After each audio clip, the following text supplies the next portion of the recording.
Don't forget to subscribe, and turn on notifications. We upload daily, and check the source of this video to view all the images and videos if there was any. This year's Computex convention in Taipei gave us a glimpse into the next year in PCs. We got a good chunk of surprises, not the least of which was Asus' futuristic dual-screen concept laptop. But when I explained most of the interesting new products to friends back home, I invariably found myself making comparisons to Razer. The gaming company wasn't seen much at Computex, its presence limited to a small booth displaying its keyboards, but its influence was everywhere. Coming just as Razer is releasing a brand new, sexier-than-ever Blade laptop, this in some ways cements the company as an innovator. But it's also something of a problem, as Asus, ROG, MSI and more follow its lead. Razer is at risk of losing its innovative edge. The most damaging case of this came on Monday, courtesy of the Asus-owned Republic of Gamers, ROG. It announced the ROG Phone, a handset for mobile gamers. Razer, you may recall, released a phone fitting that description late last year.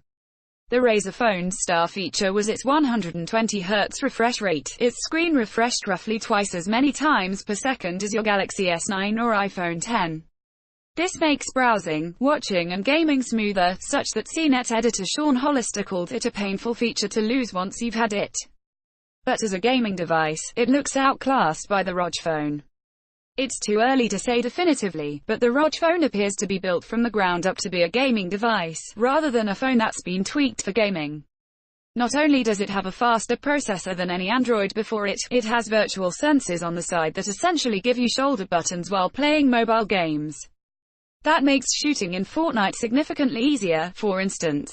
Its suite of accessories is also insane, like the twin view case that turns the phone into a dual-screen device that lets you play and stream at the same time. Razer concept turned Asus reality. A day later it was Asus' turn. The most headline-worthy computer announced was certainly Project Recog, a dual-screen laptop powered by AI. But my favorite announcement was the new ZenBook Pro line. Asus says the ZenBook Pro's touchpad is intelligent, a line I'd normally roll my eyes at. But the laptop's touchpad actually doubles as a 5.5-inch 1920 by 1080 pixel display, which the company calls a screenpad. Imagine a screen the size of an iPhone 8 Plus at the bottom of your laptop. The uses of this vary. You can watch YouTube or browse social media on that second screen, though the utility of this is questionable since, there's a much bigger screen above the keyboard. But Asus has its own suite of apps for the screenpad, including ones that turn it into a music player or a numkey section, and it'll come with support for Microsoft Office programs, where it functions like the touch bar in newer MacBook Pros. Enlarge image Aloysius Low, CNET. Sarah 2, CNET. It's fun and different, but not entirely new. Razer's first Blade laptop had a touchpad that also doubled as a screen, except it was smaller and almost all of its applications were designed around gaming. This was 6 years ago. It wasn't particularly popular though, and was cut from subsequent designs.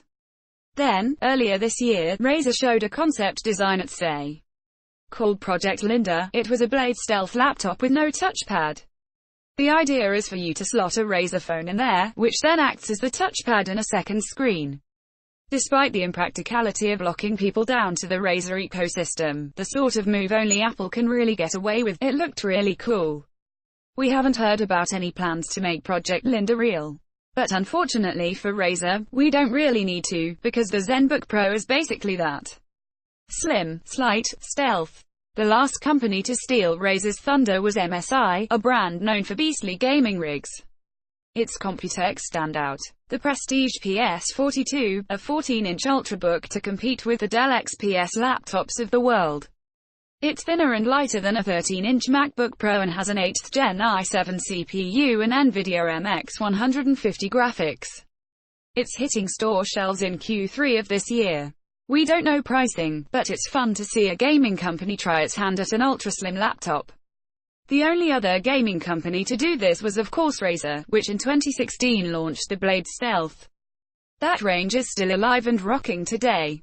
Sarah 2, CNET. All these announcements follow the biggest one of last year's Computex, NVIDIA's Max-Q architecture that let companies cram hugely powerful GPUs into ultrabook-sized laptops.